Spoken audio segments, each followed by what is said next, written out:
Guys इसलिए मैं मेहनत नहीं करना चाहती हूँ, इसलिए तो मैं बोलता हूँ। देखिए अभी फिश इतना सारा लेकर आया, अभी इसको फ्राई करना है। और ये है मछली का अंडा, जो लो तो नहीं लो तो पछताओ ना, और बनाओ तो पछताओ।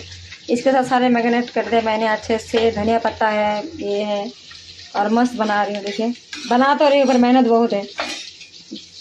बाहर में यही तो दिक्कत है, अगर खुद हाथ से खाओ तो अच्छा खाना मिलेगा, होटल से खाओगे तो थोड़ा महंगा मिलेगा, पर मसाला अच्छा नहीं है। और लोगों का क्या है, खाली बस फालतू फालतू बातें बोल रहे हैं। मेहनत जो करते हैं उसे मालूम है, ये लोग थोड़ी मेहनत करते हैं। 5 GB फ़ोन देखते हैं हाथ में, कुछ भी बोलेगा, कुछ भी मेहनत हो जाएगा कमेंट के लिए। तो गाइस मैं तो बहुत बढ़िया आज टाइट हो गया। संडे का दिन मेरे लिए बेस्ट हो गया, आज बेकार हो गया, बेकार। ऐसे करके भाजिएगा मछली का बीज, मछली का अंडा।